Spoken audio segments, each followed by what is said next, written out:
Hi guys, welcome back to my channel. My name is Laurabai, or Maddie, and today I'm reading chapter 21 of #Murder Trending by Gretchen McNeil.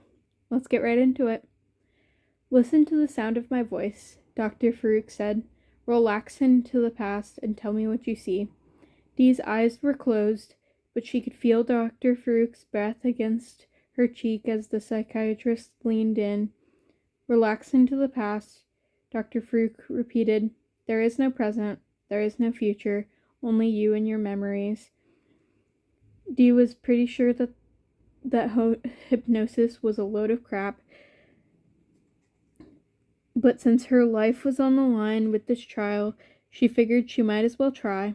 If Dr. Farouk could actually regress Dee's memories back a whole week to the time of Monica's murder, her hypnosis-induced account of what happened that day would prove that she was innocent. So she relaxed as Dr. Farouk told her to do, and listened to the doctor's voice, and allowed herself to fall back into the past. You're home after school. Dr. Farouk's voice sounded heavy and far away, as if Dee were hearing it through a pair of earplugs in your room. Your sister Monica is next door, is that correct? Dee said. Dee said. She felt dreamy, like she was floating in a pool of warm water, every inch of her body submerged, but her face. Do you know Monica is in her room? We walked home from school together. Yes, but how do you know? There was a sharpness in Dr. Farouk's voice that unnerved Dee, like she was being reprimanded for not knowing the correct answer to a math problem. Can you hear her? No, she's doing homework. But surely you can hear her. Your rooms are so close. Dee felt as if there was something holding her down, binding her arms and legs, and she struggled to remain free. No, she said, almost shouting the word. Relax. The word was instantly soothing, and Dee felt free again. The panic abating. Relax. You're now laying on your bed, and you can hear your sister Monica in her room. No. Dee said it in her mind, then heard different words spoken in her own voice. Yes. You can hear Monica on the phone with one of her friends. No. Monica never talked on the phone, just texted and posted on social media. Yes. They were talking about you, Dee. Talking about how much they don't like you, how much they don't want to be your friend anymore. No! The word burst from Dee's lips. She had to fight to get it out. Every muscle in her body felt as if it was being controlled by someone else, but Dee couldn't agree to what Dr. Farouk was saying. It wasn't right. It wasn't true. Was it? Relax, Dee, relax. There is no present. There is no future. Relax into the past. Relax, Dee repeated. You thought Monica was your friend. Dr. Farouk's voice was silky smooth, so easy on the ears. You thought she cared about you, but you realize she only wants to humiliate you. Yes, and you hate her. You want her to feel the same kind of pain she's made you feel. Yes. You want to go to her room, silently open the door. She doesn't hear you as she's turning off her phone. No. Your hands are around Monica's neck, squeezing. You hate her. You want her dead. You've been waiting a long time to let out your rage. The bonds were back, thick ropes around Dee's arms and legs. They were cut into her flesh, pulling her body down below the surface of the water. She fought against them, flailing as she tried to kick for the surface. No, no, no! She didn't do this. She didn't kill Monica. Monica's eyes bulge from their sockets. Her face turns red, then purple. Her strength is failing, and you can feel the cartilage in her throat snap as you crush her windpipe. No! Now she's still. Her chest doesn't move. Her heart doesn't beat, and you let her dead body fall to the floor, don't you, Dee? Yes, she's had this burning rage inside of her ever since her days in the White Room. 6 years. The rage had to burst, didn't it? That's what Dr. Farouk is saying, and she knows. But she knows everything. Yes. Dee heard a soft click in the background, like a finger on a keyboard. Now, Dee, tell me in your own words what happened that day in your house. Dee sat motionless beside her lawyer, listening to the sound of her very own voice on the recording. I go to her room, silently opening the door. My hands are around Monica's neck, squeezing. I hate her. I want her dead. I've been waiting a long time to let out my rage. No, Dee said, that's a lie. That's never happened. The defendant will remain silent, the judge ordered. You will have your chance to testify. Dee rocketed to her feet and pointed her finger at Dr. Farouk. But she's lying. She made me say those things.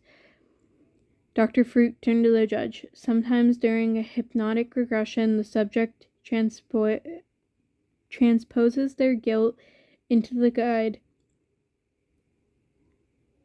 In this case, Dee's subconscious has blocked out her participation in Monica's murder. Instead shifting the blame onto me. Then she smiled at the jury, all too common in my line of work, I assure you. The jury smiled back. They were on her side. I didn't do this, Dee said, desperate that someone would believe her. Miss Guerrera, the judge said, sit down or I will find you in contempt. But Dee didn't care. She spun around, searching for her father in the packed courthouse. He sat 2 rows behind her, his face gaunt. Tears streamed down his cheeks. She's lying, Dee said, pleading with him. I didn't do this. The judge banged his gavel while Dee's attorney pulled her arm, trying to get her to sit back down. I didn't do it, Dee screamed. I didn't kill her, Dee said. Yeah, princess, Griselda said. The words were still flippant, but there was something softer about her tone. You've told us about a billion times. What's wrong, Dee? Niles knelt by her side, his hand on top of hers. Dr. Farouk tried to make me believe I killed Monica, Dee explained. The vision of Monica's death was so real, so visceral, but it was fake. It had to be. She's gone now, Niles said. Perhaps justice really has been served on Alcatraz. Dee turned to meet his gaze. But don't you see? She was killed for a reason. Yeah, Griselda said, for landing us all in here. I thought Robin said it was a malpractice thing. Ethan said. Or am I making that up? She never had a trial, Dee said, choosing not to explain to Ethan that malpractice was not a capital crime. I bet everything Robin said was a lie. The postman wanted to get her out of the way so she can never testify against him for my sister's death. Against the postman? Niles asked. I thought you said Gucci Hangman killed your sister. Dee shook her head. First Gucci Hangman, then Robin's Hood, both giving her clues. The Paniacs probably had no idea what they meant. They had been given information from above and were just following orders. Monica's death wasn't the action of a lone, unhinged Paniac. It was connection to something bigger, to Kiyomi in the White Room and the postman. For one thing sure, Ethan said, scratching his chin. Someone really doesn't want our trials to be reopened. And now we have the comments. Mr. Hef, all the ladies love me, commented, "Who the hell was that woman? I mean, no announcement of a new inmate, no footage from her trial. What's going on?" Dominic Joe, black, white, and awesome all over, commented, "Not every trial is televised, just the juicy ones." Mr. Hef, all the ladies love me, responded with, "I guess, but it still seems strange. First, hashtag Cinderella survivor is thrown into Slayer's maze on the very first day, and now this Dr. Farouk. The postman used to give all the inmates a week or two before one of the executioners was let loose on them. Why the change?" Mary, most contrary, how does my garden grow? Commented, "Maybe this doctor chick was too boring to keep around. Spikes on this video have been way down. Even the hashtag Merrymen weren't posting about it." The Griff, wide awake, eyes open, commented, "Open your eyes, people. Don't you remember who Dr. Farouk is? She testified against hashtag Cinderella survivor just last week. See? It's a conspiracy." Dr. Mendez, they call me Mr. Doctor, commented, "What kind of conspiracy could this possibly be? A conspiracy to punish convicted criminals? A conspiracy to lower crime rates through tougher sentencing laws? I'll take that kind of conspiracy in a heartbeat.